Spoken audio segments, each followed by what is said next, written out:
기도하겠습니다. 하나님, 우리의 일생이 오직 우상 숭배자들과의 싸움이기를 원합니다. 그리하여서 하나님의 나라를 확장하며 또한 하나님의 백성들로 가득 찬 그런 세상이 원하기를 바라며 항상 하나님의 말씀을 들고 사람을 치는 자로 살아가기를 원하며 이 모든 말씀 예수님의 이름으로 기도했습니다. 아멘. 네, 본문 창세기 6장 25절에서 40절이고요. 먼저 32절까지 교도하겠습니다. 그날 밤에 여호와께서 기드온에게 이르시되 내 아버지에게 있는 수소 곧 7년 된 둘째 수소를 끌어오고 내 아버지에게 있는 바알의 제단을 헐며 그 곁에 아세라의 상을 찍고 또 이 산성 꼭대기에 내 하나님 여호와를 위하여 규례대로 한 제단을 쌓고 그 둘째 수소를 잡아 내가 찍은 아세라 나무로 번제를 드리시니라 하였습니다. 이에 기드온이 종 10사람을 데리고 여호와께서 그에게 말씀하신 대로 행하되 그의 아버지의 가문과 그 성읍 사람들을 두려워함으로 이 일을 감히 낮에 행하지 못하고 밤에 행하니라. 그 성읍 사람들이 일찍 일어나 본즉 바알의 제단이 파괴되었으니 그 곁에 아세라가 찍혔고 새로 쌓은 제단 위에 그 둘째 수소를 드렸느니라. 서로 물어 이르되 이것이 누구의 소행인가 하고 그들이 캐어 물은 후에 이르되 요아스의 아들 기드온이 이를 행하였도다 하고 성읍 사람들이 요아스에게 이르되 내 아들을 끌어내라. 그는 당연히 죽을지니 그는 바알의 제단을 파괴하고 그 곁에 아세라를 찍었음이니라. 요아스가 자기를 둘러선 모든 자에게 이르되 너희가 바알을 위하여 다투느냐 너희가 바알을 구원하겠느냐 그를 위하여 다투는 자는 아침까지 죽임을 당하리라. 바알이 과연 신일진데 그의 제단을 파괴하였은즉 그가 자신을 위해 다툴 것이니라 하니라. 그날에 기드온을 여룻밤 불렀으니 이는 그가 바알의 제단을 파괴하였으므로 바알이 그와 더불어 다툴 것이라 함이었더라. 아멘. 자, 하나님의 이 전략은요 내부의 적부터 없애는 것과 동일한 것인데요. 전쟁을 하기 위해서는 내가 어떤 자인가부터 선포를 해야 하는 것은 동역자를 규합하기 위함인 것입니다. 자, 이것을 하지 않으면 같은 생각을 하고 있는 자들을 동원할 수 없고요. 동원하지 않으면 전쟁을 수행할 수가 없는 거예요. 우선은 내부에 있는 우상 숭배자들을 몰아내기 위해 내부에서 작은 싸움을 하고요. 그 싸움이 성공하면 내부를 결집시킬 수가 있는 거죠. 자, 이와 같이 어떤 전략이든 솔직하고 담대하게 하는 것이 좋은 것은 그것의 힘과 정당성이 드러나기 때문입니다. 무슨 일이든 정직하고 담대하게 하라는 거예요. 그것에 힘이 있어요. 어떤 힘이요? 사람들을 모으는 힘이 있어요.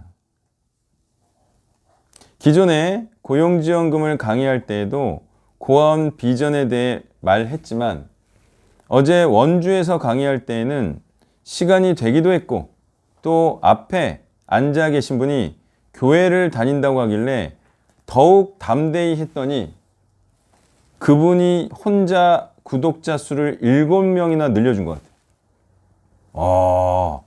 역시 담대하게 해야 돼.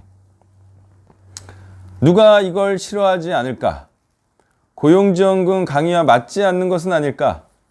목사가 세상 일을 하면 이상하게 보지 않을까? 이런 거를 생각하지 않고 그냥 담대히 나의 정체를 밝힌 것입니다. 역시 홍보와 동원은요, 그냥 담대하게 하는 것이 홍보와 동원에 가장 도움이 되는 거예요. 이렇게 목숨 걸고 하나님을 숭배하는 행위를 했더니 기드온이 어떻게 됐다는 거예요? 죽을 뻔도 했지만 의외로 아버지의 도움도 받고 여룻바알이라는 좋은 별명도 얻을 수가 있었던 거죠. 담대하게 행했기 때문에. 이제 기드온은 남아있는 신앙인들에게 소문이 난 자가 되었으며 전쟁을 위해 동역자들을 규합할 수 있는 자가 될 수 있었던 것입니다. 이것은 큰 일을 하기 위해서는 작은 일부터 성공해야 하고요. 작은 일도 목숨을 걸어야지만 할 수 있는 담대히 행해야 할 일인 거죠. 사람이 작은 일도 목숨에 걸지 못하는데 당연히 큰 일도 못하죠. 근데 그 작은 일도요, 목숨 걸고 하는 거예요. 결국은 다 목숨을 걸어야 돼요. 이 일은 우상 숭배자들을 두려워해서는 하지 못하는 일로 나중에 구원을 받아보면 우상 숭배자들이 오히려 고마워할 것이라 생각해야 담대히 우상을 치는 일을 목숨 걸고 할 수가 있는 거예요. 어차피 우상 숭배자들을 치면요, 나중에 시간이 많이 흘러서 고마워할 거 아닙니까? 그걸 뭘 그렇게 우상 숭배자들을 두려워해요. 나중에 알고 나면 다 고마워할 자들인데. 이제 기드온은 바알과 더불어 다투는 자가 되었으니 기드온이 바알을 이길 것은 너무나도 뻔한 사람이 된 것이죠. 33절부터 35절을 교독합니다. 그때 미디안과 아멜렉과 동백 사람들이 다 함께 모여 요단강을 건너와서 이스라엘 골짜기에 진을 친지라. 여호와 영이 기드온에게 임하시니 기드온이 나팔을 불며 아비에셀이 그에 뒤따라 부름을 받으니라. 기드온이 또 사자들을 온 므낫세에 두루 보내매 그들도 모여서 그를 따르고 또 사자들을 아셀과 스불론과 납달리에 보내매 그 무리도 올라와 그를 영접하더라. 아멘. 자, 7년 동안 제대로 저항도 하지 못하는 압제를 당했다면 이제는 맞서 싸울 수 있는 상황이 매우 호전된 것입니다. 자, 이는 기드온이 하나님의 말씀에 따라 아버지의 가문에 있었던 바알의 제단과 아세라상을 찍었기 때문에 가능했던 것으로 그 덕분에 기드온과 같은 므낫세 지파의 아비에셀 족속을 동역자로 얻게 된 것입니다. 이렇게 기세를 타니 근처에 있는 아셀과 스불론과 납달리 지파까지 동원하고요. 이들이 기드온을 영접하기까지 했으니 정말 구원받을 날이 무르익어가고 있었던 것이죠. 이제 이 기세를 몰아 전쟁을 하게 되면 그야말로 꿈에 그리던 구원을 받게 되는 상황이 되었습니다. 이처럼 구원이란 나 하나만이 잘되고 나 하나만이 기쁘고 가족이나 겨우 구원시키는 그런 개념이 아니라 그리스도처럼 크게 세력을 규합하여 세상이라는 큰 적과 싸워서 진리를 행하는, 그래서 원하는 대로의 삶을 공동체 전체가 살게 됨을 의미하는 것입니다. 자, 어떻습니까? 저와 함께 복음을 전하고 싶어서 마음껏 전하는 공동체를 만들어 보지 않겠습니까? 자, 사람들이요, 오늘도 그런 질문을 했는데, 그럼 다 복음 전하면 누가 그러면은 돈 버냐 이거죠. 그죠? 그 질문에 좋은 답이 생겼는데요. 그거는 자급자족하면서 하는 거예요. 마을을 만들어서 그냥 조금씩 뭐 누구는 밭을 갈 수도 있고 누구는 뭘 수리를 할 수도 있고 필요한 거 자급자족 하는 거예요. 어디 뭐 중고품 사오고, 그죠? 누구는 뭐 실뜨기 하고, 그죠? 누구는 식당 하고, 그죠? 그렇게 필요한 거 서로 교환하고, 그죠? 저는 그렇게 사는 게 대안인 것 같은데요. 다 복음을 전하는 삶을 살아. 근데 자기가 어느 부분 할 수 있는 것만 해요. 생활에 필요한 거를. 어때요? 충분히 별로 돈 안 들이고 살아갈 수 있지 않을까요? 안 되나 그래도? 그래도 돈 더 있어야 되나? 그거 한번 계산해 봐야 될 것 같아요. 그죠? 근데 어쨌든 큰 돈이 안 들어갈 것 같아. 그렇게 살면. 서로 필요한 걸 이렇게 좀 생산하는 사람들이 있어. 한 200명이면 되지 않을까요? 안 되나? 모르겠죠? 예, 저도 계산해 봐야 될 것 같아. 누구는 달걀 낳는 사람, 예? 누구는 밀 재배하는 사람, 누구는 뭐 벼 재배하는 사람, 뭐 이러면 되지 않을까 싶어요. 예. 하여튼 그런 생각을 해봤어요. 그게 충분히 또 대안이 될 것 같아요. 자, 그래서 복음을 전하고 싶어서 마음껏 전하는 그런 공동체를 만드는 게 우리의 꿈이다. 진리로 자유케 된 삶이란 진리를 행하고 싶은데 우상 숭배자들이 두려워서 행하지 못하는 그러한 삶에서 벗어나서 담대히 진리를 행하는 삶을 의미하는 것으로 복음을 전하고 가르치는 일로 제자를 삼는 일을 하고 싶은 자들을 규합하여 복음을 전하는 공동체를 마련하면 그것이 구원받는 것이 되는 거죠. 자, 이제 강의도 전국적으로 나가고 있고요. 구독자 수가 2일 동안 20명 가까이 늘었어요. 어우, 놀라워라. 예. 조회수는 이틀 동안 400개가 늘었어요. 1장만. 예. 그러니까 어쨌든 놀랍습니다. 제법 희망찬 상황이에요. 그렇다면 전쟁할 날도 얼마 남지 않았다는 거죠. 36절에서 40절을 교독합니다. 기드온이 하나님께 여쭈되 주께서 이미 말씀하신 같이 내 손으로 이스라엘을 구원하시려거든 보소서 내가 양털 한 뭉치를 사냥마당에 두리니 만일 이슬이 양털에만 있고 주변 땅을 사오면 주께서 이미 말씀하신 같이 내 손으로 이스라엘을 구원하실 줄을 내가 알겠나이다 했더니 그대로 된지라 이튿날 기드온이 일찍이 일어나서 양털을 가져다가 그 양털에서 이슬을 짜니 물이 그릇에 가득하더라. 기드온이 또 하나님께 여쭈되 주여 내게 노하지 마옵소서 내게 이것만 말하고 구함나니 내게 이것만 양털로 시험하게 하소서 원하건대 양털만 마르고 그 주변 땅에는 다 이슬이 있게 하옵소서 했더니 그 밤에 하나님이 그대로 행하시니 곧 양털만 마르고 그 주변 땅에는 다 이슬이 있었더라. 아멘. 자, 기억하기를 우상 숭배자들과는 싸우면 이깁니다. 문제는 계속해서 싸우지 않는 것에 있기에 계속해서 싸우는 것이 중요한 것입니다. 싸우지 않는 이유로는 두려움이 있겠고요. 그 다음은 나태함이나 타협함이 있을 거예요. 싸워야 적을 죽이는 것이고 적이 죽어야 두려움이 없어지는 것인데요. 적을 두려워하면 평생 두려움을 없앨 수가 없는 겁니다. 하나님의 입장에서는 기드온이 이렇게 징조를 구하는 것이 싫으실 만도 한데 들어주시는 것은 하나님도 이스라엘의 구원을 매우 원하시기 때문입니다.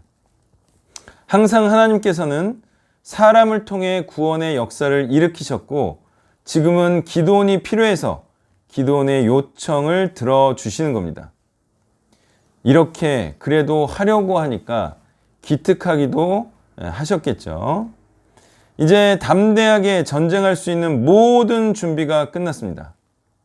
이것은요, 밀을 포도주 틀로 타작할 때만 해도 상상할 수도 없는 매우 감사한 상황을 맞이한 것입니다. 저도 전쟁할 수 있는 때를 위해 나아가고 있습니다. 그때는 전쟁만 하면 이기는 때로 신학교에 들어가 어떻게 설교할 줄을 몰라서 생명의 삶과 매일 성경을 큐티하기로 마음먹은 때와 비교하면 황송한 때가 될 것입니다. 어느 때가요? 전쟁하는 때가. 전쟁을 할 수 있다는 것 자체가 행복한 일이라는 것입니다. 말씀을 정리하면요. 우상 숭배자들과 싸움을 하기 위한 사역이 돼야 한다는 거예요. 네, 이게 팩트입니다. 팩트. 우리가 지금 하려는 게 뭐예요? 한바탕 우상 숭배자들, 세상 사람들과 전쟁을 하려는 거예요. 그거는 세상적인 기독교와 싸우겠다는 것과도 같습니다. 우리가 그 싸움을 해야 하는 자들이라는 사실을 결코 잊어서는 안 돼요. 기존의 대부분의 복음들처럼 타협한 복음이 되면 우상 숭배자들이 계속해서 무서울 겁니다. 우상 숭배자들을 죽여야 평안이 오는 것입니다. 네, 이 메시지 주세요. 월요일자 본문입니다. 먼저 1절부터 3절까지 읽겠습니다.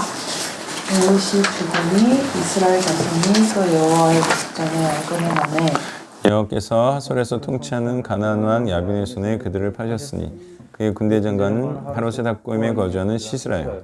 야빈 왕은 철병거 900대가 있어 20년 동안 이스라엘 자손을 심히 학대했으므로 이스라엘 자손이 여호와께 부르짖었더라.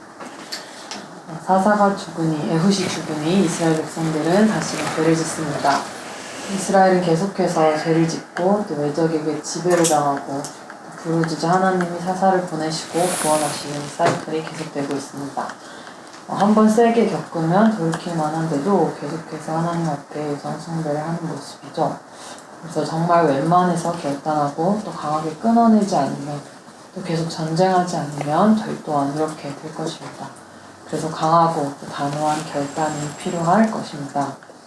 이번에 이스라엘은 하솔 땅 왕인 야빈에게 지배를 받는데 재밌는 것은 이 하솔 땅은 가나안 땅이라는 것입니다. 지금까지 지배되었던 메소포타미아만 해도 외적이고 모압 역시 외적이었습니다. 외적이면 그나마 덜 억울할 수도 있지만 지금은 가나안 땅의 지배를 받고 있다는 것이죠. 이것은 참 수치스러운 일입니다. 그들이 정복했어야 하는 땅에서 그들이 종이 되어 있는 것입니다. 게다가 이 하솔 땅이 그냥 정복하고 그들과 같이 살았다 정도가 아니라 3절에 심히 학대했다고 하는데 이 심히 학대했다에 이 원어는 라아즈로 기름을 짜듯이 쥐어 짰다라는 표현으로 이 민수기에 발람이 탔던 나귀가 앞에 천사가 무서워서 벽 쪽으로 붙어갔는데 발람의 다리를 계속 찧어서 너무 괴로워서 나귀를 때렸다 할 때 그때 쓰였던 은화가 라아즈라고 합니다. 그래서 가나안의 평안을 누리려 왔는데 라아즈를 당하고 있는 것입니다. 이와 같이 우리가 우상에게 틈을 주면 신앙생활이 방해를 받는 정도가 아니라 전쟁을 하지 않으면 쥐어짬을 당하게 고통을 받는다는 것입니다. 지금도 똑같습니다. 세상을 정복하고 내가 다스려야 할 자들에게 지배를 받고 있고 오히려 세상의 종이 되어서 살고 있습니다. 사사기 안에서는 내가 싸워 이기든지 그들에게 쥐어짬을 당하고 지배를 당하든지 둘 중 하나입니다. 그러므로 우리는 무조건 전자를 선택해야 하겠습니다. 이 하솔 땅은 또한 여호수아 11장에서 이미 여호수아 군대가 진멸시켰던 땅이었습니다.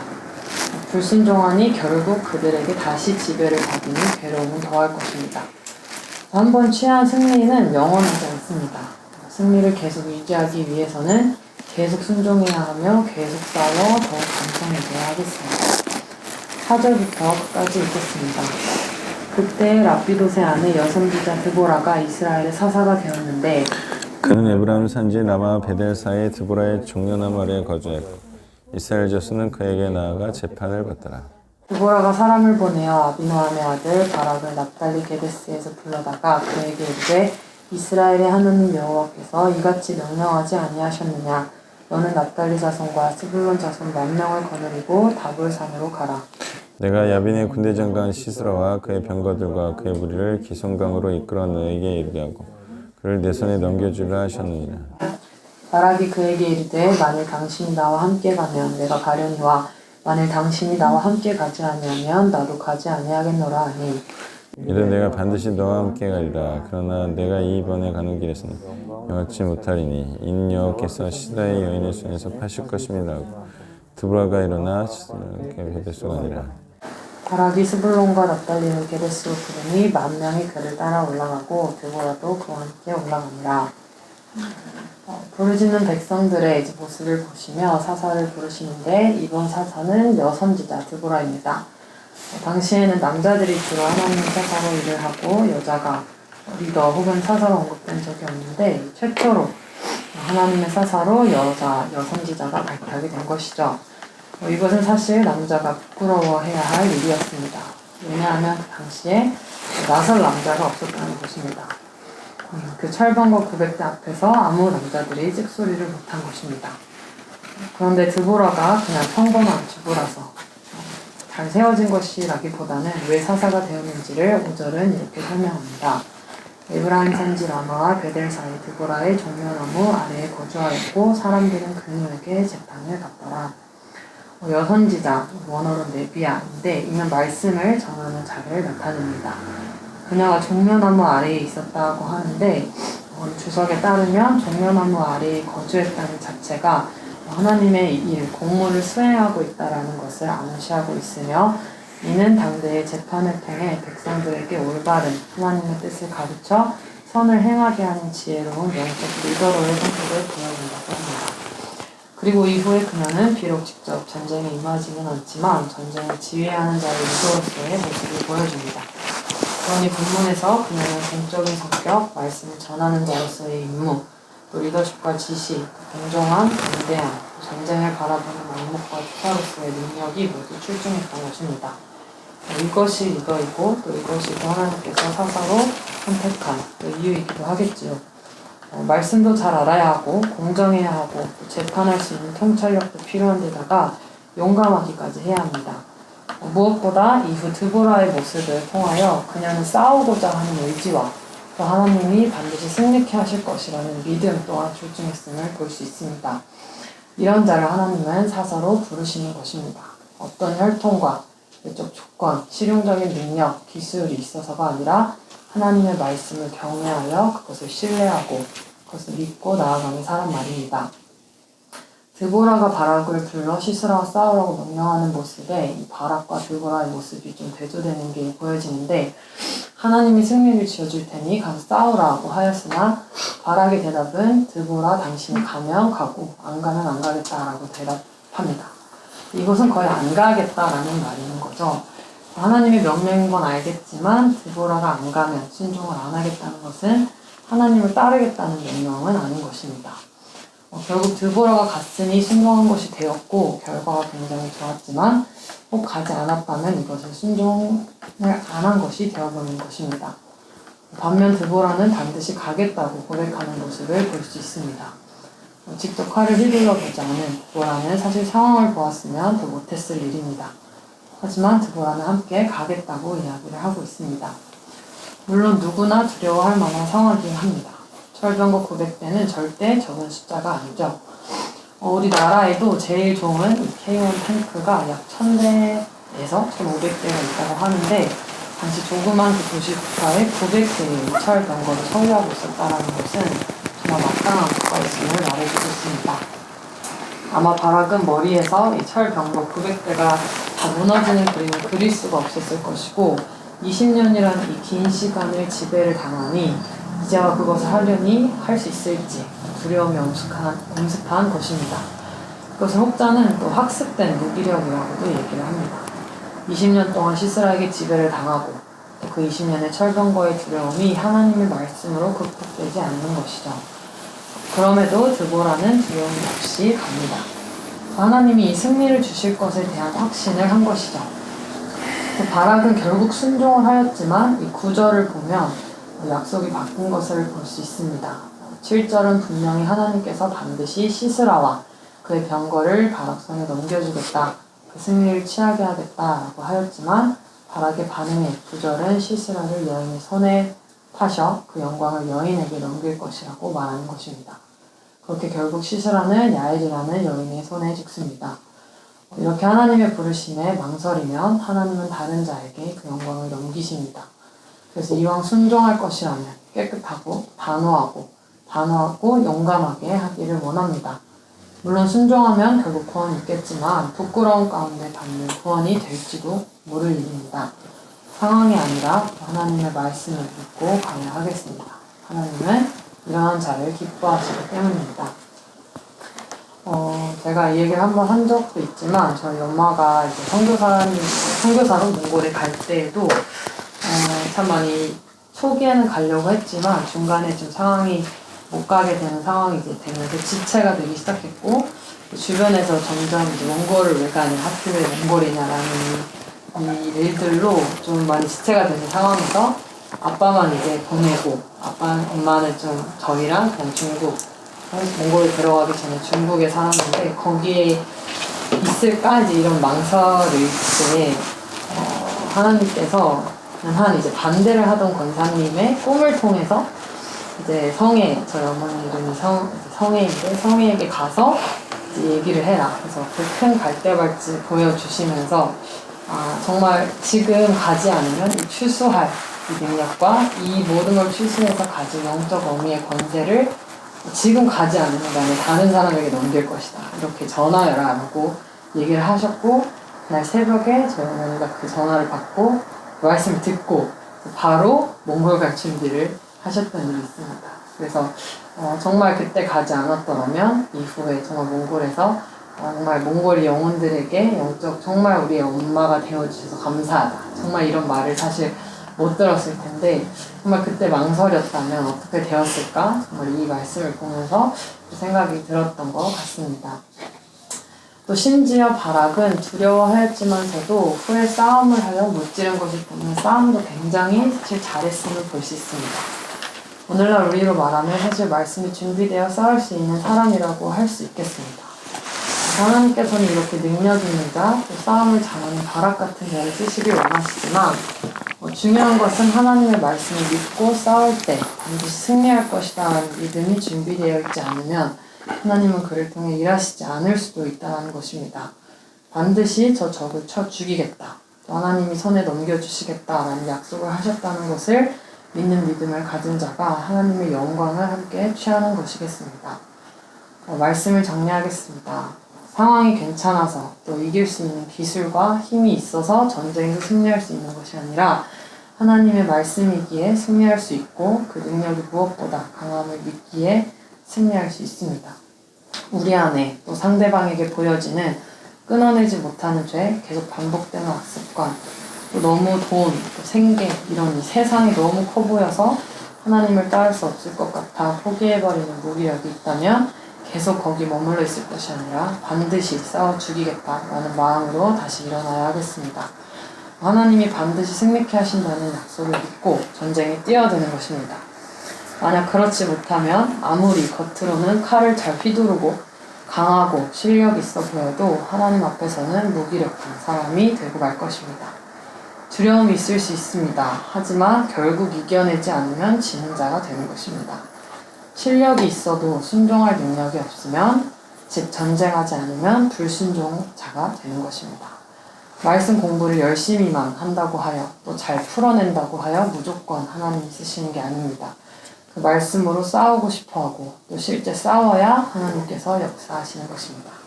그리고 그런 자들이 말씀도 더 잘 보고 공부하는 자가 될 것입니다. 하나님 말씀에 대한 신뢰를 잃지 말며 또 끊임없이 지금도 계속 싸워 우상 숭배자들을 척결해라 명령하실 때 담대히 싸우는 저희 모두가 되기를 원합니다. 네. 아멘. 자, 에훗이 죽으니 또 악을 행했다. 그러니까 이 계속 반복되는 이 죄의 굴레방아에서 헤어나오는 방법은 뭐밖에 없다?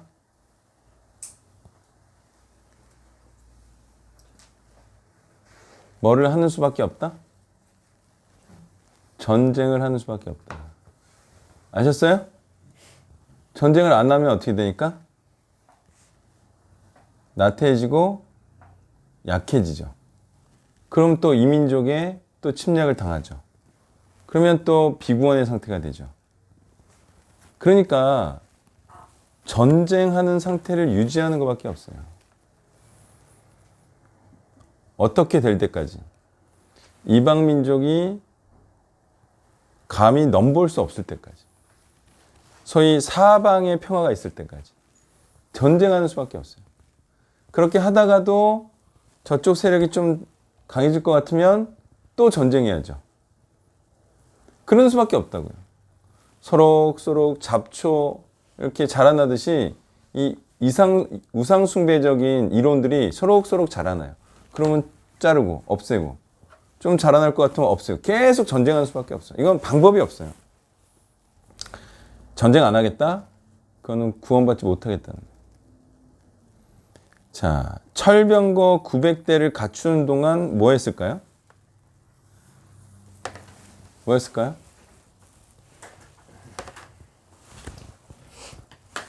뭐예요? 그냥 있지. 이것도 뭐예요? 미리미리 전쟁했어야지. 안 하니까 저쪽에서 힘을 키우잖아요.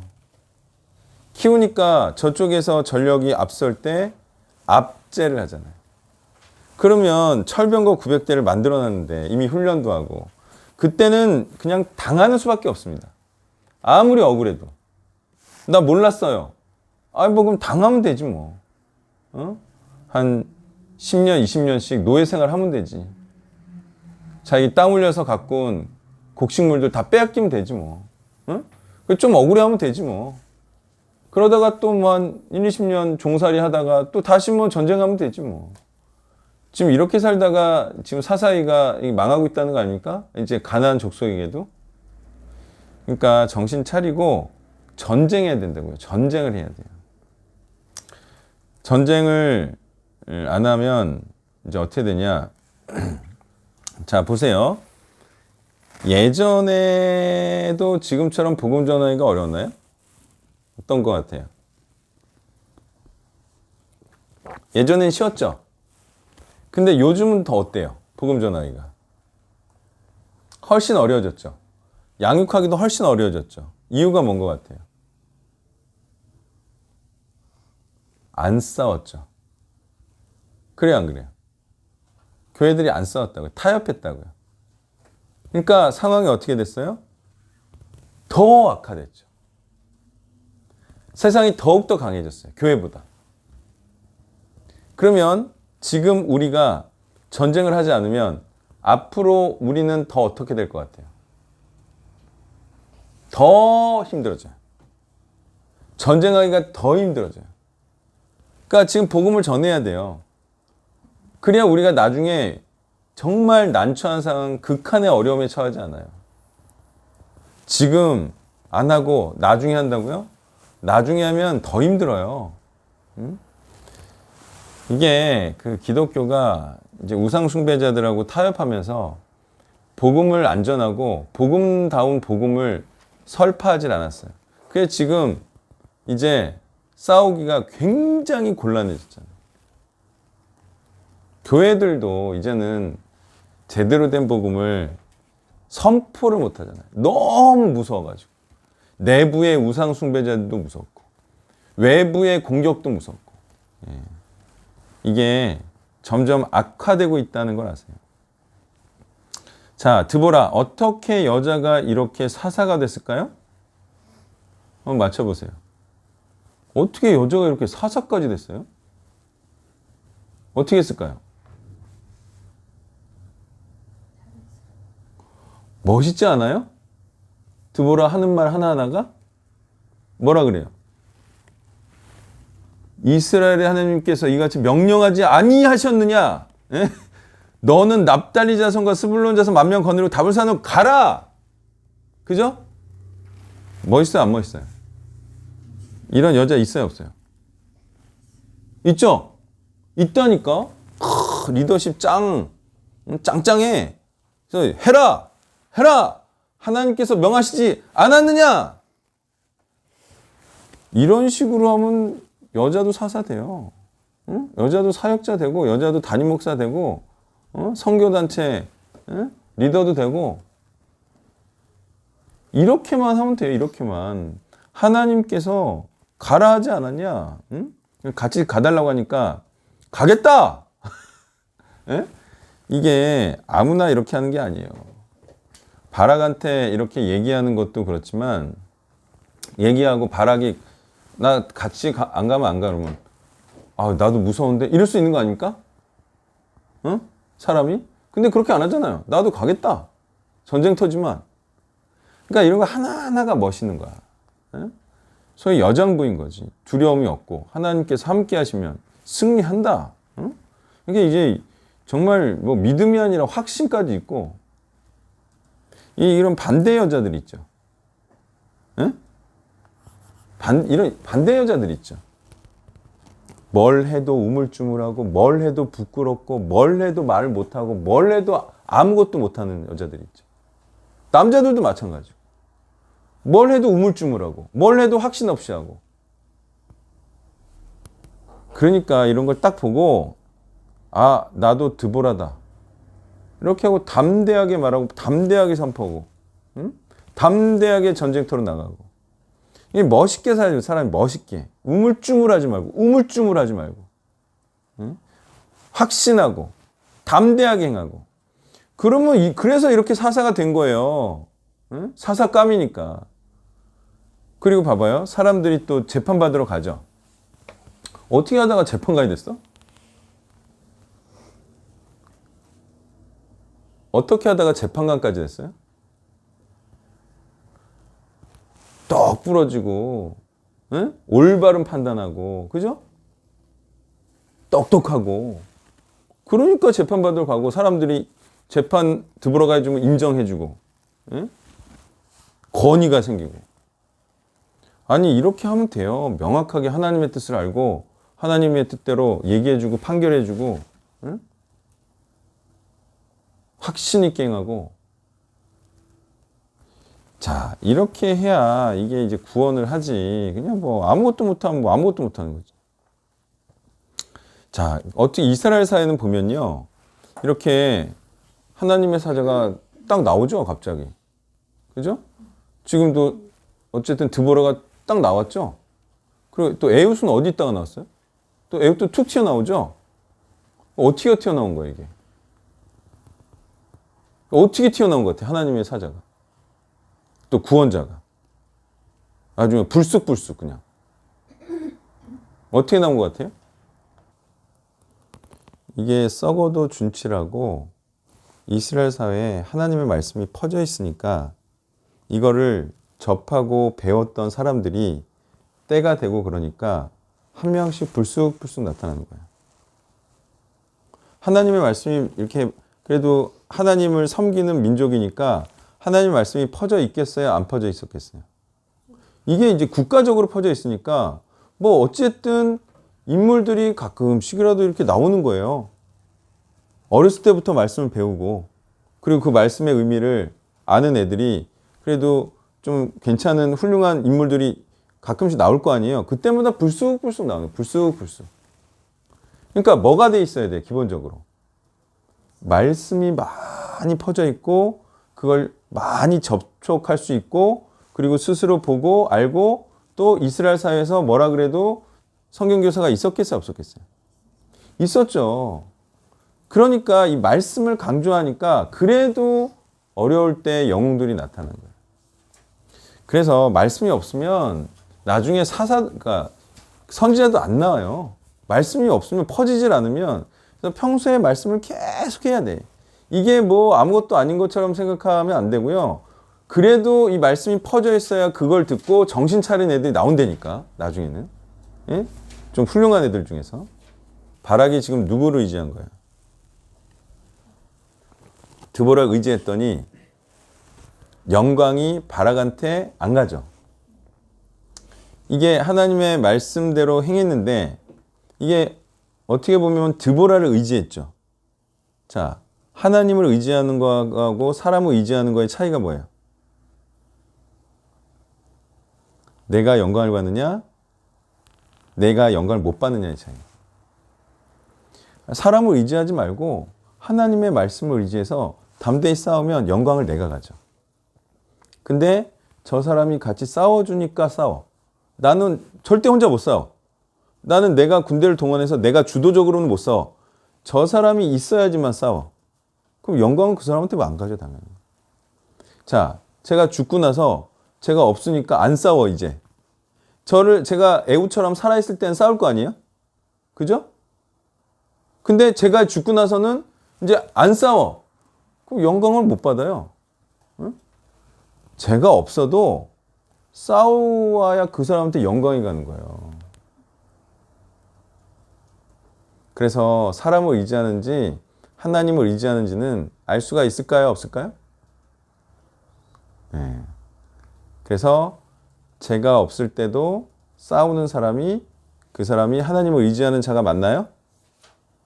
그죠? 네. 아유, 저와 상관없이 싸우세요. 내가 싸우면 싸우고 내가 안 싸우면 안 싸워. 응? 그 하나님을 의지하고 안 의지하고가 거기서 탁 드러나는 거야. 자, 전쟁하지 않으면 노예가 됩니다. 왜? 전쟁하지 않으면 저들이 죽지 않아. 저들이 죽지 않으면 저들이 약화되지 않아요. 그럼 우린 계속 압제를 당하는 수밖에 없어요. 계속 우상숭배와 싸우는 것만이 우리가 구원받는 비결이다. 복음을 전할 수 있는 유일한 방법은 적을 계속 치는 수밖에 없어요. 왜? 계속 위협하죠. 위협해야 안 해요. 우상숭배자들이 이 날카로운 복음을 전하라 그래야 전하지 못하도록 막 눈치 주고 그래요. 눈치 주고 막 압박하고 그러잖아요. 그것도 굉장히 크게. 근데 그런 거를 상관없이 그냥 쳐버려야 돼요. 이 날카로운 이 복음, 자기 부인의 복음으로 그냥 그 자아 숭배를 쳐버려야 돼요. 누가 누구를 두려워해야 되는 겁니까? 하나님의 말씀이 그 우상 숭배자들의 이론을 두려워해야 됩니까? 그게 아니에요. 아무리 저들이 뭐 대단한 것 같아도 복음으로 치면 깨갱해요. 왜? 어차피 지네들은 돈하고 가족 행복밖에 없거든. 지네들이 뭐가 그렇게 위대한 이론이에요. 고언으로 쳐도 껍벅 죽어요. 고언으로 쳐도. 복음으로 치면 그들은 당연히 자기의 죄를 토설할 수밖에 없다고요. 그게 이기적인 삶이고 그냥 그게 하나님 없는 삶이지 그게. 그게 무슨 죽음밖에 없지. 거기에 무슨 영광이 있고 영생이 있고 그렇습니까? 그저 돈과 자기가 원하는 인생 삶 사는 게 그저 목적이고 그걸 행복이라고 하는 자들이 뭐가 그렇게 두렵고 그들의 논리가 뭐가 그렇게 대단합니까? 예수님처럼 이 하나님을 위해서 하나님이 하신 일을 전하는 삶, 그래서 하나님을 높이고 영광 돌리고 그렇게 하나님께 순종하는 자들을 만들어 나가는 것이 그게 위대하신 하나님의 뜻이다 이거죠. 6절 보면 28절부터 30절 말씀.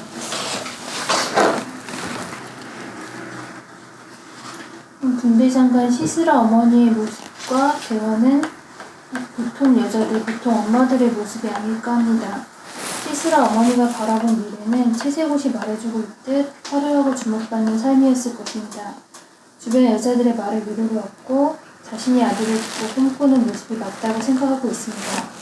성경은 시스라 어머니의 착각하는 모습만을 그리고 착각이 깨지고 현실을 받아들이는 모습은 보여주지 않습니다.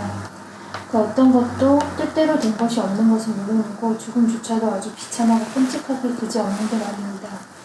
영적인 눈이 없는 어머니들의 모습을 보고 있는 듯합니다. 반면 참된 어머니는 이스라엘의 어머니 드보라인 것 같습니다. 드보라는 바락에게 하나님의 말씀을 가르치고 전했습니다. 또한 이스라엘에서 재판하고 다스리는 사사였습니다.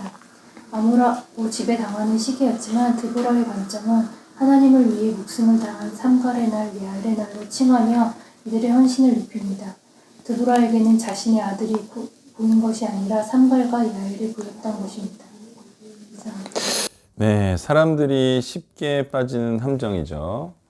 자기가 태어나고 자란 곳에 편을 드는 것이 옳다라고 생각하며 사는 거예요.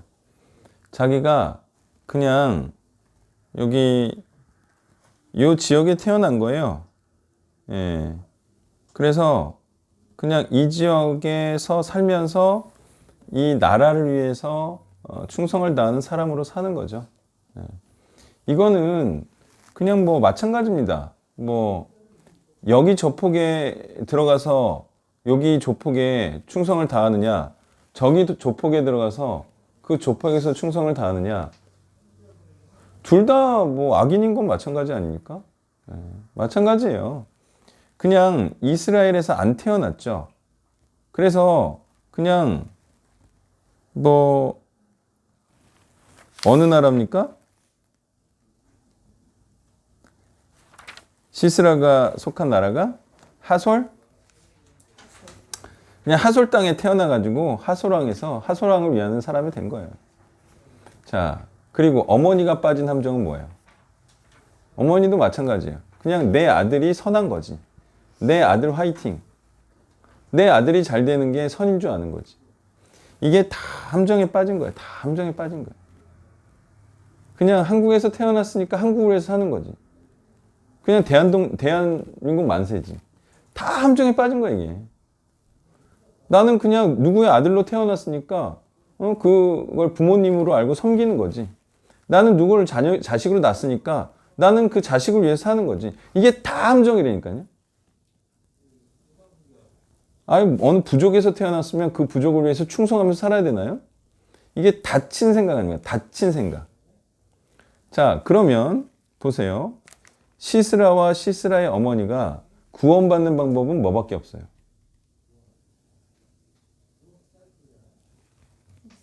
이스라엘에 와서 언약 백성이 되는 수밖에 없어요. 이게 가능해요? 불가능해요? 가능은 한데 거의 불가능하죠. 그렇지만 그 방법밖에 없잖아요. 그러면 그렇게 하려면 여호와에 관한 소문을 듣고, 그죠? 귀화하는 수밖에 없다고요. 근데 이들의 이 어리석은 모습을 보세요. 여호와에 관한 소문을 들었음에도 이스라엘에 귀화 안 하는 것도 그렇고, 그럼 못 들은 것도 그것도 안 되는 거죠. 또 이 지혜로운 시녀들은 뭐라고 대답합니까? 시스라가 죽는 것이 선임에도 시스라가 잘 됐을 것이고, 또 한두 처녀도 얻었을 것이다. 세세것도 노력했을 것이다. 이건 뭐 악을 뭐 아주 그냥 바라는 겁니까? 자, 인간적인 것을 다 넘어서야 돼요.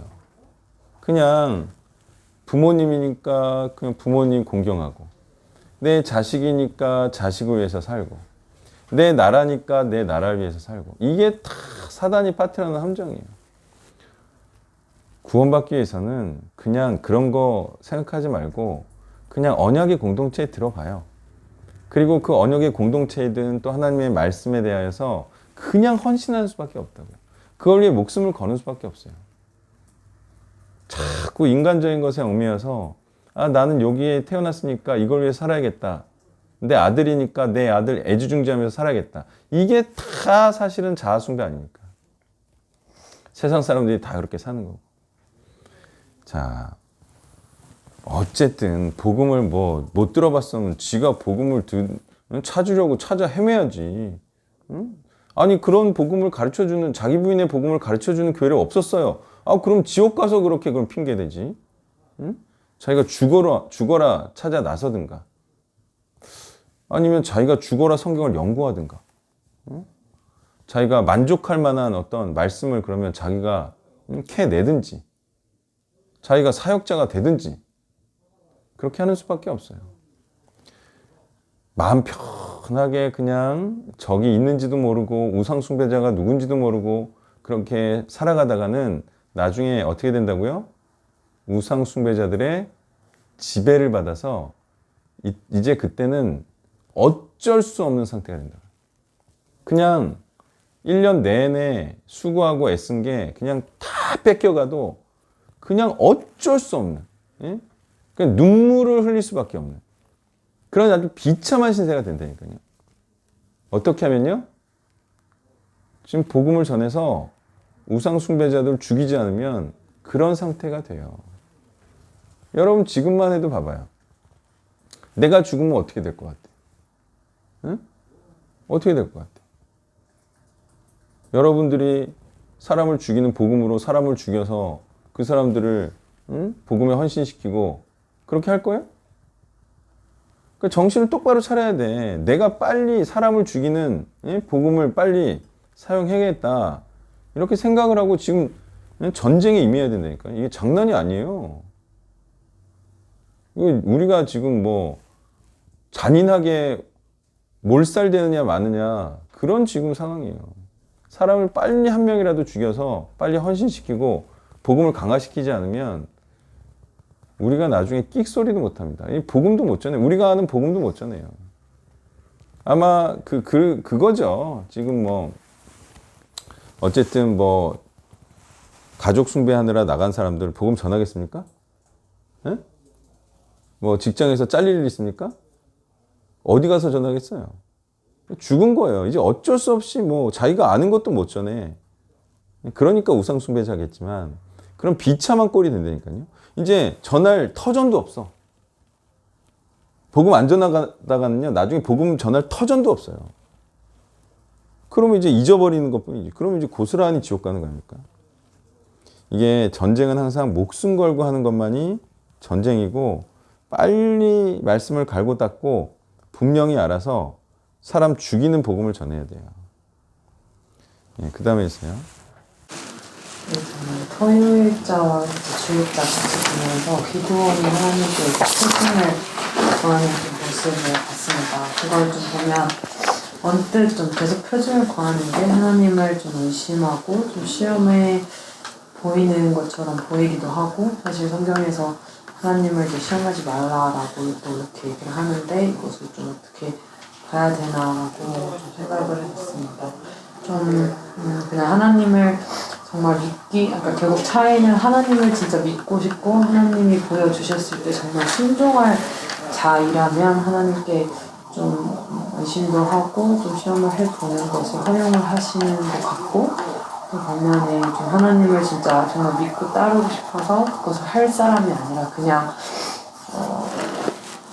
따르고는 싶지 않지만 그냥 하나님을 진짜 재보기 위해서 하나님을 좀 의심하고 시험하는 것을 하나님께서 허용하지 않는 부분이라고 좀 봐야 되지 않을까, 저는 그렇게 생각을 해봤고, 아니면 이제 마지막으로 질문이 들었던 건, 아니면 이것은 원래 그런 걸 허용하진 않으시지만 그냥 기도원밖에 없어서 이렇게 다 보여주신 것인지에 대한 부분도 좀 질문을 좀 넣어봤어요. 뭐 하나님의 입장에서는 꼭 그 한 사람이 유일한 대안이다 이런 건 없죠.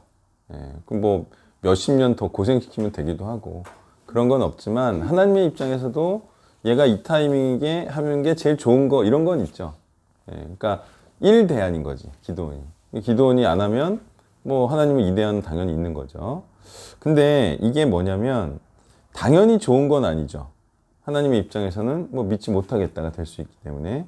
근데 이거는 용납되는 경우다. 이거는 정도 차이로 보는 거지 흑백이 아니에요.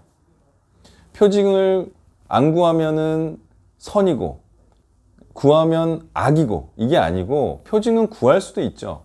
근데 좋은 건 아니고 하나님이 어느 정도 선에서는 허용하는 게 표징이죠. 그리고 이제 표징을 달라는 거는 그러니까 마음 상태를 보세요.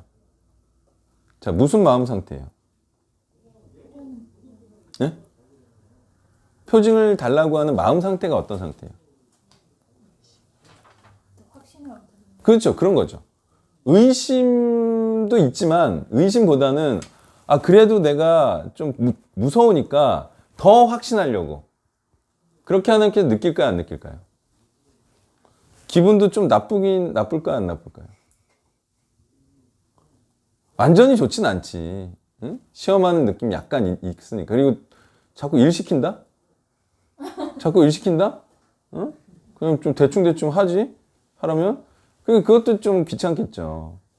그러니까 이게 하나님 입장에서는 별로 좋은 건 아닌데, 그래도 얘가 하려고 해달라는 거 아닙니까? 그러니까 하나님도 요 정도는 좀 해주시는 거죠. 그래서 이런 거는 흑백이 아니에요. 그러니까 정도 차이죠. 그러니까 정도 차이는 뭐예요? 이랬는데 또 구하면 어떻게 되는 거야?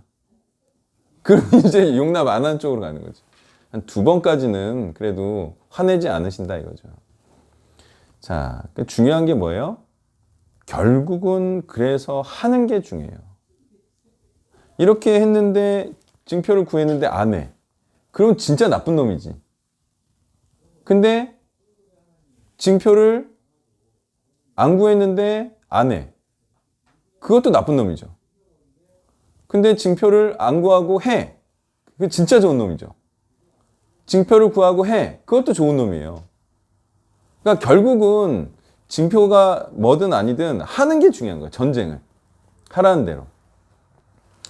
자, 아브라함도 창세기 16장인가 보면 사라를 통해서 후손을 주겠다고 하니까 웃어요. 그러면서 생각해요. 어떻게 90세 여자가 자녀를 낳을까?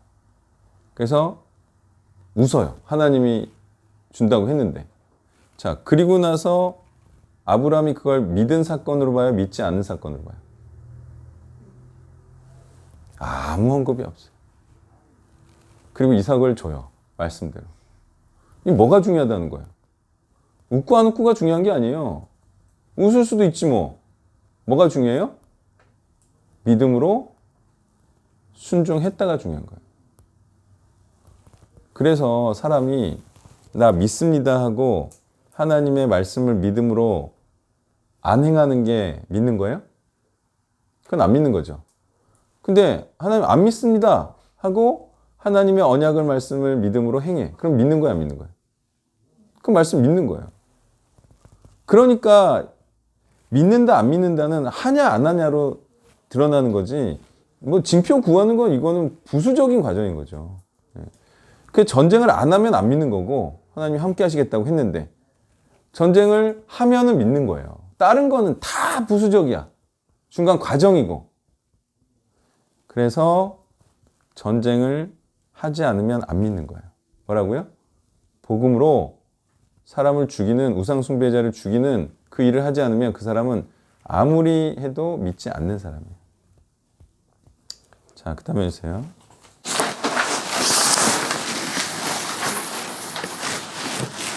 저는 금요일자 6장 1절부터 2절 봤는데요. 여기서 보면 이제 이스라엘이 여호와의 목전에 악을 행했다고 합니다. 이것은 이들이 우상 숭배를 했을 그런 죄악을 저질렀음을 알 수 있고요. 결국 이로 인해서 이들이 이제 미디안의 손에 넘어가게 되고 산에서 웅덩이와 굴과 산성을 만들어서 이렇게 사람의 피신자뿐 아니라 그들이 뺏어가는 곡물의 탈취를 피하기 위해서 비밀 저장고까지 만드는 매우 불안한 그런 생활을 하는 지경에 놓이게 됩니다. 이들이 섬겼을 우상은 앞에도 언급됐던 바알신이나 풍요를 주는 바알신이나 다산의 아스타롯이나 행운과 행복을 주는 아세라신을 섬겼을 것으로 보이는데요. 결국 이것들을 섬겼으나 돌아온 것은 이방인의 압제였습니다. 당장 좋아 보이고 잘 살 줄 알았는데 우상을 섬기고 돌아온 것이 고통이었습니다. 허성에 사로잡혀 하나님을 떠나고 하나님의 보호하심을 떠나자 그 좋아 보이던 허상을 섬기던 자들에게 두들겨 맞는 신세가 된 것입니다. 돈을 쫓아본다면 돈을 쥔 자들이 나를 지배하는 것을 보게 될 것입니다. 오늘날 점점 노동자의 인권이 좀 많이 부정하고 또 마치 노동자가 굉장히 독립적인 듯 어떤 자신의 꿈을 이루는 그런 자들로 이제 표현이 되지만 실상은 세련되게 티나지 않게 존중하는 것처럼 되기도 할 뿐이라는 생각이 들었습니다. 실상은 모든 삶의 소중한 시간을 회사에 헌신하고 있다고 보여지는데 사람들이 오늘도 속고 있는데 안 속고 있는 줄 압니다. 이 삶의 대가가 결국은 겨우 먹고 살 정도의 월급이 되고 있는데 그들은 잘 알지 못하는 것 같습니다. 더욱더 중요한 하나님의 사람을 만들고 교회를 세우고 하나님의 나라를 확장하는 영원히 살아계신 하나님의 일을 하는 것이 영원하고 최고의 것임을 잘 알지 못하는 것 같다고 생각했습니다. 네, 사람들의 마음을 달래는 것 중에 그 존중해 주는 게 있죠. 네. 그러니까 뭐 인격적으로 대한다 이런 게 있잖아요. 그러면 사람들은 인격적으로 대하고 예의만 갖추면 괜찮은 줄 알아. 그게 아니라 인생을 빼앗고 있다고요. 돈 주고 인생을 사고 있다고요. 뭘 하지 못하도록? 선한 일을 하지 못하도록. 이렇게 유혹하는 거죠. 돈으로. 아니 뭐 물론 하나님의 일을 할 생각조차 없기 때문에 뭐 그렇게 서로 계약을 하고 하는 거겠지만 사람들이 쉽게 솟는 것 중에 예의만 갖춰주면 오케이가 있어요. 근데 그 본질을 보면요. 그 사람의 의도는 자기를 위해서 살라는 거죠. 악한 거죠. 사람들이 그걸 읽지 못해요. 거기서 악한 냄새를 눈치채지 못한다는 거예요. 보통의 인생. 그래서 대우를 하고 존중을 해주고 자리를 좀 괜찮은 자리를 주고 창가 자리를 주고 좀 환경을 좋게 해주고 그죠? 독방을 주고 그러면 자기는 존중받고 있는 자. 그게 아니고 그거는 인생을 앗아가려는 거예요. 돈을 주면서 꼬시려는 거죠. 자, 인생은 한 번뿐이고요. 악을 행하면서 살면 안 되고 선을 행하면서 살아야 됩니다. 그리고 선한 분은 오직 하나님이시기 때문에 하나님을 위해서 사는 것만이 선한 삶이다 이거예요. 자, 지금 이제 그 압제를 당하고 있다. 이 과정을 보면요. 처음에는 몰아내지 못해서 같이 혼합하며 살면서 우상숭배를 하게 되고 우상숭배를 하니까 이제 하나님이 떠나가고 우상들의 압제를 당하는 이런 과정을 밟았는데요. 자, 그렇다면 보세요. 하나님을 섬겼으면 되잖아요. 근데 하나님을 왜 못 섬겼을까요? 왜 우상 섬기는 쪽으로 갔을까요? 그냥 하나님을 섬겼으면 되죠. 자연스럽게 우상 숭배로 갔죠. 근데 우상 숭배로 간 결정적인 이유가 뭐였어요? 하나님을 섬기려면 뭐를 했어야 됐죠? 그렇죠? 우상들을 쫓아냈어야 됐죠. 근데 그게 왜 못했죠?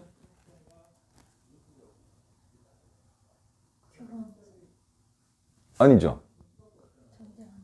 예, 너무 어려웠죠. 기억나요? 어려웠던 거? 기억나요?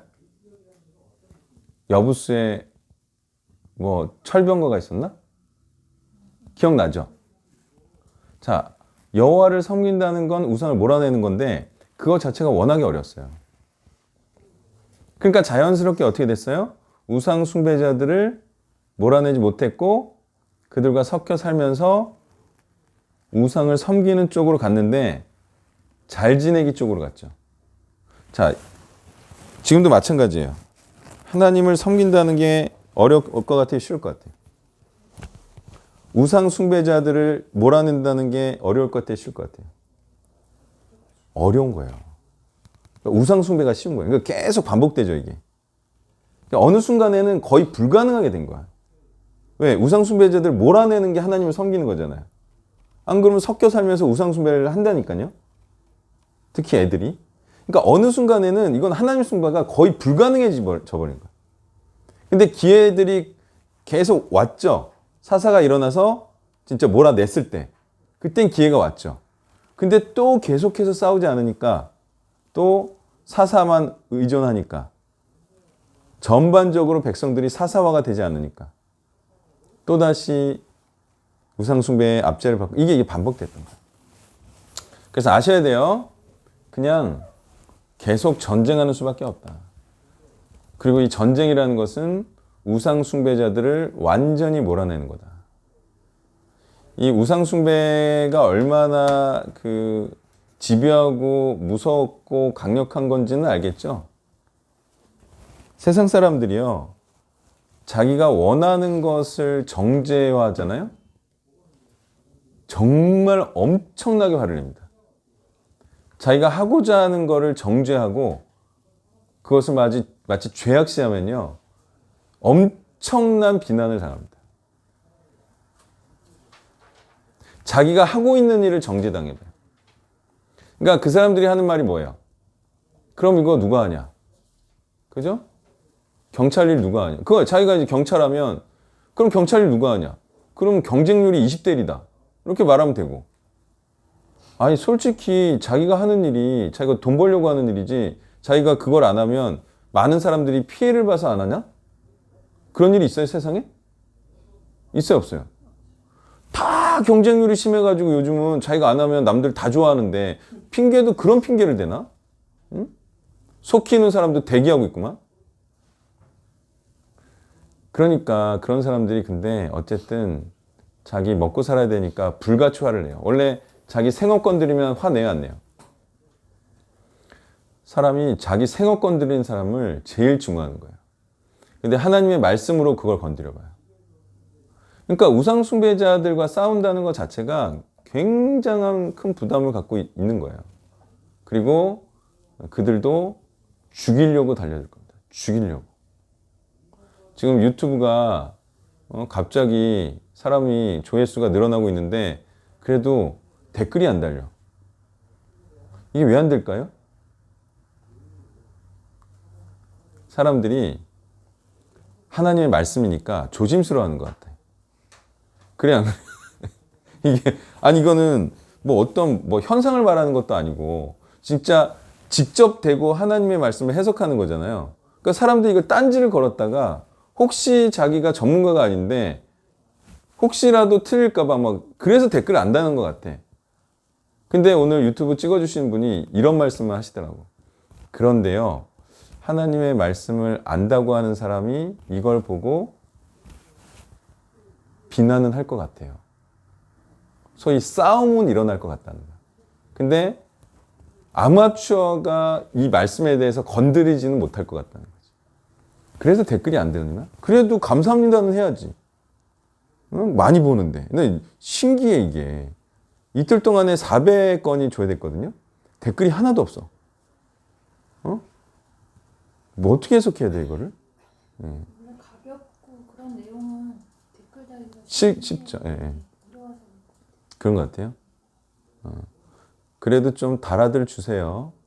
예? 여기 화면에 대고 말하는 거야. 그래도 좀 달아들 주세요. 응? 그 알고리즘이 작동해야지 이게 해먹지. 응? 아, 그래? 친절하게 해야 돼? 자, 그럼 발표해 주세요.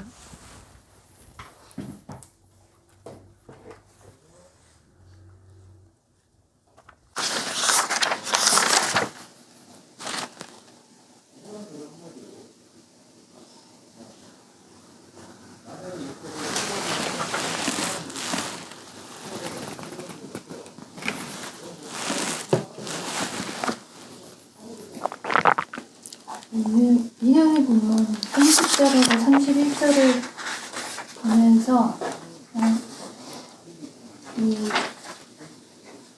이 성읍 사람들의 반응이 이거 이스라엘 사람들이 맞나라는 생각이 좀 들 정도로 의문이 들었는데 기드온의 아버지에 대해서 좀 봤습니다. 기드온의 아버지 요아스는 집에 바알의 제단을 두고 있던 사람으로 나옵니다. 그런데 자신의 아들이 죽을 위기에 처하게 되니 이제 입장을 바꾸는 모습도 볼 수 있습니다. 바알을 섬기던 사람의 모습은 사라지고 오히려 바알을 버리고 이제 적대하는 그런 모습을 볼 수 있습니다. 우상이 제거된 모습을 보면서 왜 이런 일이 벌어졌을까 하고 생각하고 이제 그제서야 하나님을 다시 기억하고 그리고 이제 깨달음을 얻어서라기보다는 오히려 이제 요아스는 죽을 위기에 처한 자신의 아들을 구하려는 의도가 아니었을까 생각했습니다. 기드온이 성리는 하나님과 하나님의 뜻을 지지하고 따르려는 그런 마음에서 시작되었으면 좋았겠다라는 생각이 들었습니다. 결국에 이제 요아스가 섬기고 있던 가장 강력한 우상은 자식이 아니었을까라는 생각을 했습니다. 자식이라는 우상은 꽤나 강력한 것 같습니다. 당시 혼란하게 섬기고 있던 그런 바알도 순식간에 대적할 정도로 돌아서는 것을 보면 말입니다. 하나님을 사랑함에 있어서도 가장 큰 걸림돌 중 하나는 자식일 경우가 많은 것 같습니다. 그래서인지 예수님도 자신을 따랐던 수많은 군중들을 향해서 자기 부모, 아내, 자녀, 형제, 자매, 심지어 자기 생명보다 나를 더 사랑하지 않으면 내 제자가 될 수 없다라고 칼같이 말씀하셨나 봅니다.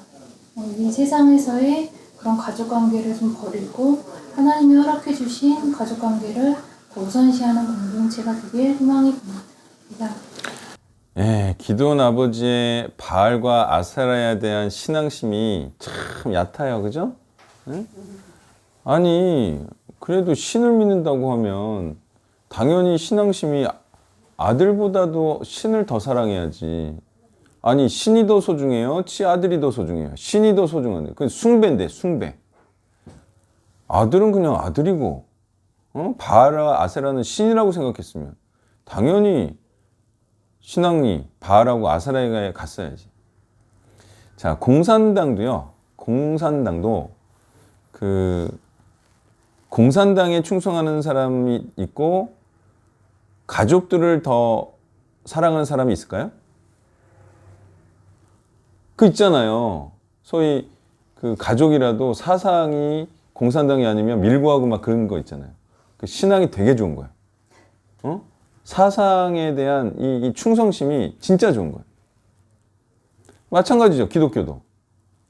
하나님을 숭배하고 예수님을 사랑한다고 해놓고 자녀를 더 위해. 이건 신앙심이 안 좋은 거죠. 그럼 우상이 아들이다. 우리가 흔하게 말하는 거죠. 아니 그냥 내 자식이라고 해서 그러니까 시스라는 아들이 얼마나 사랑스러웠을까요? 근데 혼자만 사랑해. 아무도 시스라를 좋아하지 않습니다. 다 죽이고 싶어 하지. 신앙이 좋은 사람들. 근데 시스라는 지 아들이라고 좋아하는 거야. 우상숭배자인데. 아니 아들이면 우상숭배자여도 좋아하고 아껴주고 해야 됩니까? 아니에요. 하나님의 마음으로 그거 죽여야 돼요. 그래서 레위인들이 형제를 죽였다. 이게 그렇게 하나님 앞에서 큰 상급이 된 거 아닙니까? 하나님에 대한 충성이 거기서 드러나는 거죠. 성령의 사람은요, 하나님의 마음을 가진 자로 그냥 가족이라도 우상숭배자는 싫은 거예요. 응? 예전에 그 배신하고 간 놈들이 다 우상숭배하는 가족에게 갔잖아요. 그래 안 그래요? 다 그때 가족 숭배하던 우상으로 다시 돌아간 거예요. 그 전까지는 막 그들을 싫어하다가. 그러니까 하나님의 마음을 가져야 돼요. 하나님의 마음을 가지면 우상 숭배자들이 그냥 싫어져요. 그냥 말하는 것도 싫고 그들의 그 가족 위하는 그런 것도 싫고요. 하여튼 말하는 것 다 싫어요. 그냥 오직 그냥 자기하고 자기 가족. 자기하고 자기 가족. 이 최고지 뭐. 자기 직장. 그게 바로 우상 숭배자들의 정말 일관적인 모습이에요. 또 보겠습니다.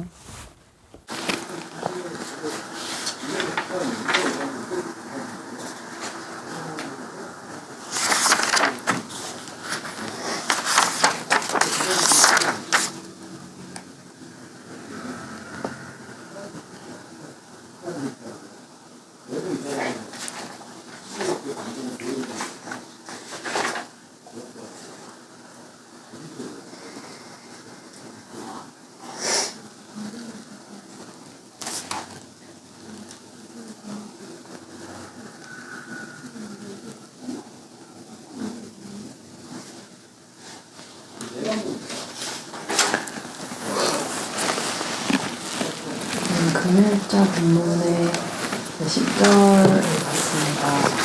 이제 후반부에 하나님께서 너희가 사는 아모리 사람의 땅의 신들을 두려워하지 말라 하였다 했는데 결국 이제 신들을 섬기고 다른 어떤 것을 섬긴다라는 것은 결국 그것을 두려워하는 상태라는 것을 보여주는구나. 그래서 그런 결국 하나님을 섬기지 않는다는 것은 하나님을 두려워하지 않는다라는 것을 보여주는 것으로 하나님을 믿는다고 하지만 하나님을 섬기지 않는다. 이런 거는 말이 안 되고 또 하나님을 알지만 그냥 사실 못하는 것이다. 이렇게 얘기하는 것도 하나님 앞에는 사실 말이 안 되는 거구나 하는 것을 좀 봤습니다. 네, 이 10절에 보면은 너희에게 이르기를 나는 너희의 하나님 여호와이니 너희가 거주하는 아모리 사람의 땅의 신들을 두려워하지 말라라고 언제 말했습니까? 아니 미디안에 압제를 당하는데 이 말 했어요? 언제 했어요 이거? 네, 첫 세대, 그러니까 입성하는 세대에 있잖아요. 이 미디안의 압제만 받고 있었던 사람한테는 금시초문일 수 있어요. 또는 예전의 조상들이 이랬다고 하더라. 근데 우리가 못 쫓아냈다. 그러면 보세요. 그냥 미디안의 압제 가운데에서 이제 압제 뭐 직전이든 아니면 이때 태어나서 이때 이런 압제를 당하고 있는 사람은 무슨 생각이 들까요? 내가 무슨 잘못이야? 아니 우상 숭배가 태어났더니 이미 우상과 타협해서 옆에 동네에 살고 있어. 그리고 아는 형도 그쪽이랑 결혼했고 그냥 왔다 갔다 해 왕래를. 같이 잘 지내요. 화평의 조약을 맺고. 그런 문화에서 태어나서 우상 숭배가 뭔지도 정확히 모르는 상태에서 이런 하나님 말씀을 했대. 그리고 너희가 내 목소리를 듣지 아니하였느냐. 아니 뭐 이런 얘기가 있었는지도 모르겠어. 스토리가 정확하게. 진짜 상황은 그랬을까요? 안 그랬을까요? 네? 미디안의 압제를 받던 시기에 소위 20대, 30대는 그냥 저절로 이런 상황을 맞이한 걸까요? 아닐까요? 거의 확실하지 않아요? 아모리 족속을 두려워하지 말라는 말도 못 들어봤어. 그냥 이 상황 가운데 태어난 거예요. 근데 하나님이 뭐라 그래요? 너희가 거저 아모리 사람의 땅의 신들 두려워하지 말라 하였지만 너희는 목소리를 듣지 않았다. 억울해요, 안 억울해요? 사람은 충분히 억울하게 태어날 수가 있습니다. 그렇지만 하나님은 또 이렇게 문책할 수도 있죠. 그죠? 하나님은 그러면 매 세대에 매 기적을 보여주고 그냥 마치 새롭게 말씀하시는 것처럼 각 세대에 처음부터 새롭게 그럼 가르쳐야 됩니까? 자기가 이렇게 세대를 거쳐서 가르쳐 주라고 한 거 아니에요. 할례도 그런 의미고 후손들이 8일 만에 할례를 받는 것도 그거는 8일부터 하나님의 말씀을 지키는 자로 키우겠다는 부모의 의지의 표현이에요. 그럼 하나님 언약을 가르쳐야 되잖아요. 가르쳐 지키게 하겠다는 의지의 표현이라고요. 할례를 자식한테 8일 만에 시키는 것 자체가. 그리고 생식기에 하는 것 자체가 후손들을 하나님의 언약을 지키는 자로 만들겠다는 그런 의미로 또 생식기에 하는 거고. 그럼 후손에게 열심히 부지런히 가르쳐서 아모리 족속 몰아내도록 해야지. 그걸 못한 게 이스라엘 잘못이라고요. 여러 세대에 거친 잘못이긴 해도. 자, 그러면 억울해서 그냥 많은 겁니까?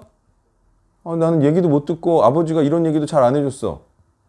그리고 우리가 어느 순간 아모리 족속이고 뭐고 몰아낼 수도 없어. 그럼 이제 억울하면 끝입니까? 어때요? 뭐가 중요해요?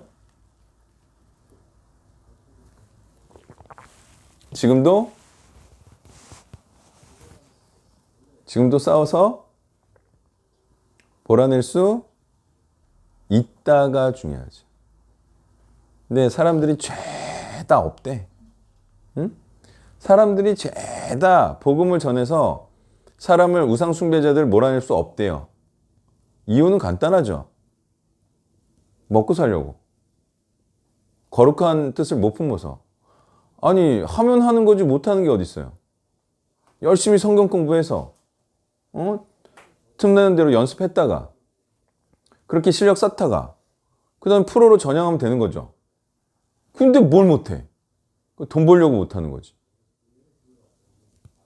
마음이 없으니까 못하는 거죠. 마음만 있으면 풀타임 사역자를 왜 못해요? 하나하나 차근차근 준비해서 실습하고 양육하다가 자신감 붙으면 그 다음에 풀타임을 전화하면 되는 거지. 그걸 뭐 못해? 사례비가 전혀 없는 것도 아니고. 그러니까 모르면 못한다고 하는 거예요. 맞죠? 그쪽에 전문적으로 이제 모르면은 못하는 줄 아는 거예요. 근데 전문적으로 알고 끝까지 노력하면 못할 일이 뭐가 있습니까? 이것도 하나의 전문 분야인데. 자, 또 보겠습니다. 자, 5장 27절 한번 볼까요? 5장 27절 약간 재밌는 건데 요게 이제 이게 노래예요, 노래. 노래니까 이런 게 나오는 거야. 그가 그의 발 앞에 구부러지고 엎드러지고 쓰러졌고 그의 발 앞에 구부러져 엎드러져 그 구부러진 곳에 엎드러져 죽었도다. 그죠? 이게 이제 운율이 있는 거예요, 원래. 그래서 제가 이제 반복되는 표현만 한번 읽어볼게요. 카라 나팔 샤캅, 카라 나팔 바셰르 카라 샴 나팔 샤두드. 어때요? 전혀 모르겠죠? 근데 그 단어들이 계속 반복 쓰는 거야. 카라 나팔 샤카브. 카라가 구부러지고 나팔이 엎드러졌다, 떨어졌다. 샤카브 쓰러졌다.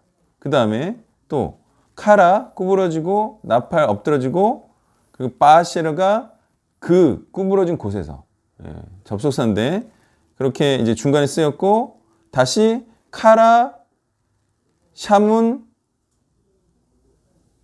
곧, 그 곧. 샴, 그 다음에 나팔, 그 다음에 죽었도다 샤두도 이렇게 나오거든요. 그러니까 중요한 게 카라, 나팔, 샤카브. 그리고 이 샤카브가 나중에는 샤두두 이렇게 되죠. 카라, 나팔, 샤두두. 카라, 나팔, 샤카브, 카라, 나팔, 샤두두. 이제 조금 운율이 느껴지죠. 그러면서 이 통쾌한 단어들이 이제 반복해서 쓰이는 거예요. 그죠? 이게 바로 노래다.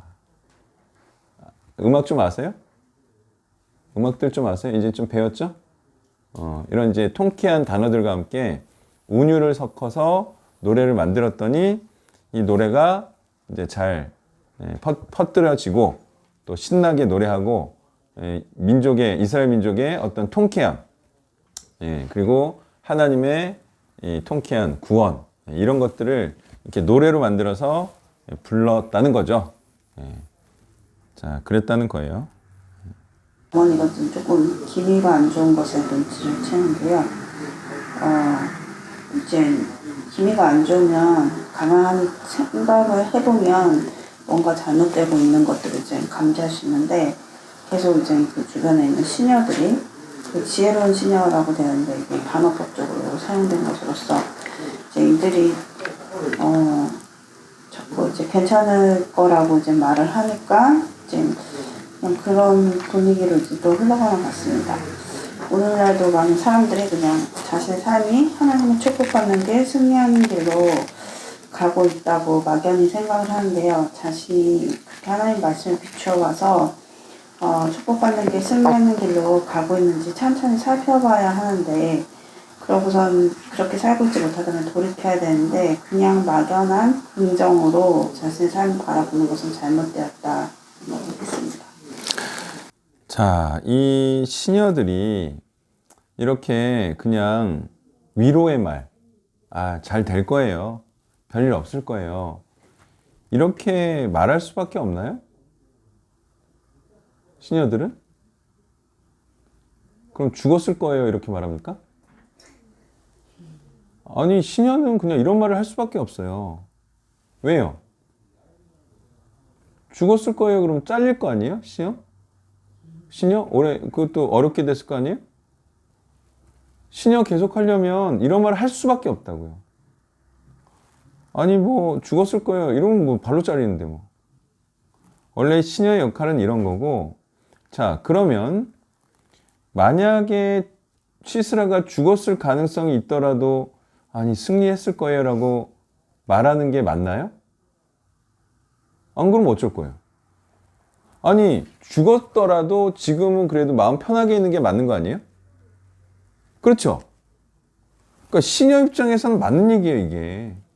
그냥 위로라도 하는 거지. 죽었을 거라고 말하면 더 걱정하니까.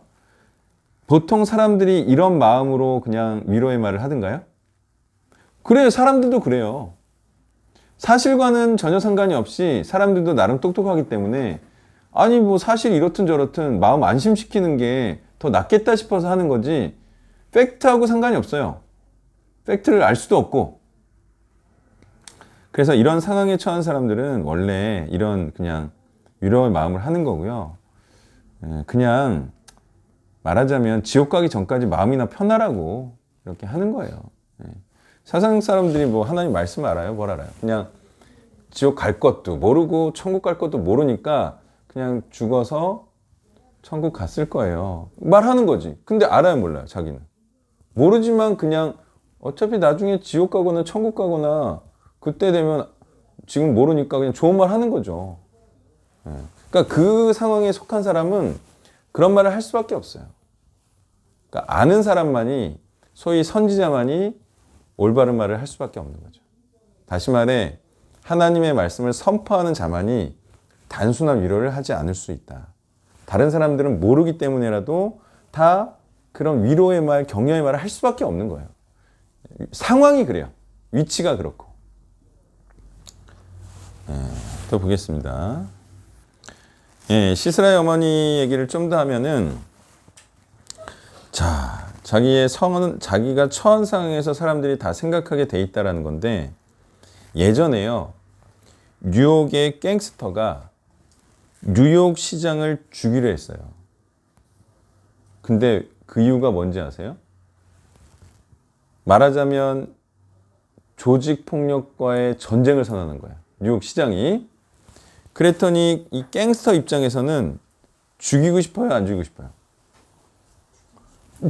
암살하고 싶은 거야. 왜? 자기를 해롭게. 무슨 얘기입니까? 자기가 하는 일이 그만큼 중요하다. 자기가 하는 일이 그런 세상 숭배의 일이면 그는 감히 하나님의 의로운 선포에 대해서 죽이고 싶어하는 사람이 된다는 거예요. 그럼 반대로 축복은 뭐예요? 내가 하나님의 의로운 일을 선포하고 하나님의 의로운 말씀을 선포하면요. 이 일을 방해하는 사람을 죽이고 싶죠. 그게 축복이라는 거죠. 하나님의 일을 하지 않으면 하나님의 말씀이 이걸 쳐요. 그러면 내가 안 되는 느낌을 받으니까 이 대제사장 그룹이 예수님을 죽인 것처럼 죽이려고 한다니까요. 왜? 예수님이 이 사업을 공격했잖아요.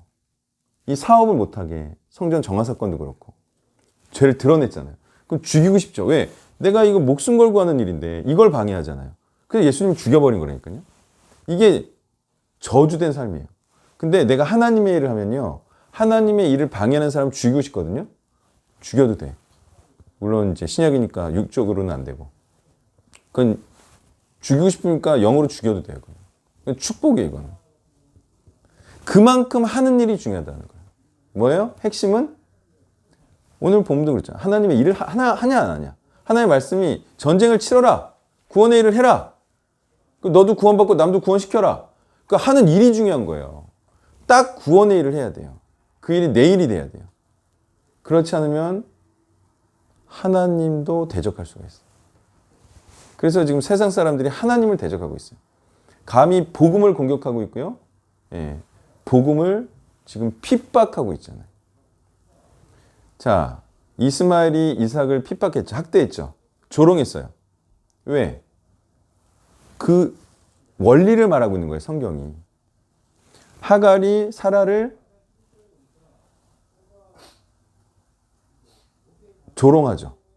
멸시하죠, 멸시. 그 영이 다르니까 이 반대편에 있는 영을 조롱하고 멸시하고 학대하는 거예요. 그걸 성경이 말해준 거예요. 갈라디아서 4장에서 그걸 말하고 있잖아요. 이 여종의 자식이 언약의 자손을 학대하더라. 그래서 세상이 지금 언약의 후손과 말씀을 학대하고 있는 거예요. 아주 미친 거죠. 죽으려고.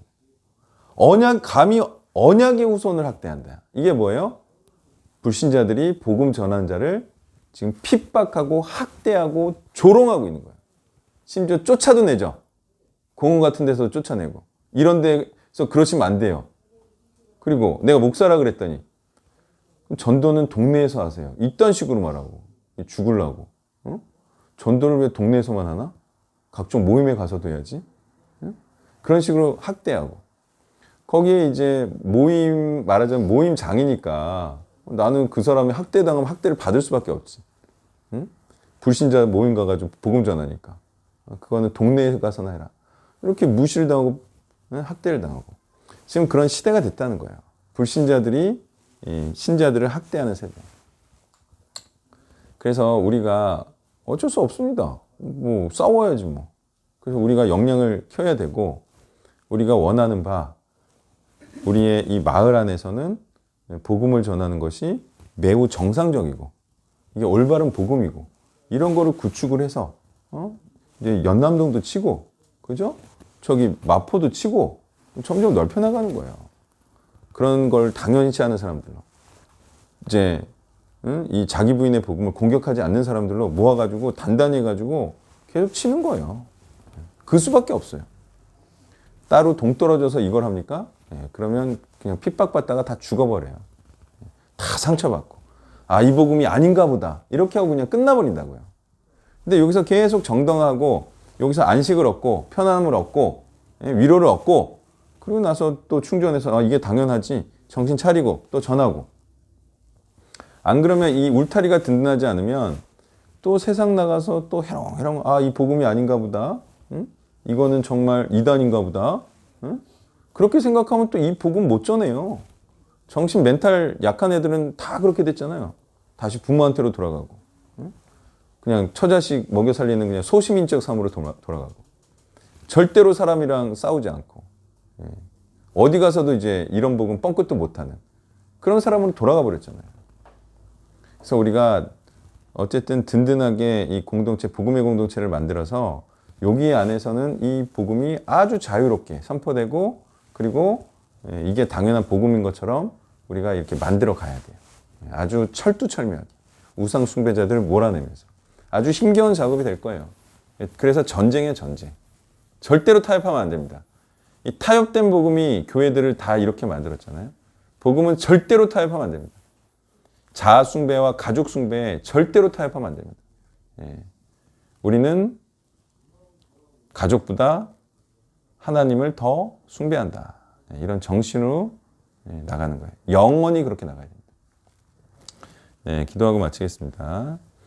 하나님 참으로 이 싸움이 전쟁과도 같은 아주 잔인하고 참혹한 그런 싸움임을 잊지 않기를 원합니다. 언제나 말씀 들고 사람을 죽이려고 하는 그 영성이 우리 가운데 영원히 멈추지 않기를 원하고 이것이 바로 하나님의 마음이며 자아 숭배를 증오하는 마음임을 우리가 결코 잊지 않기를 원하며 예수님의 이름으로 기도했습니다. 아멘.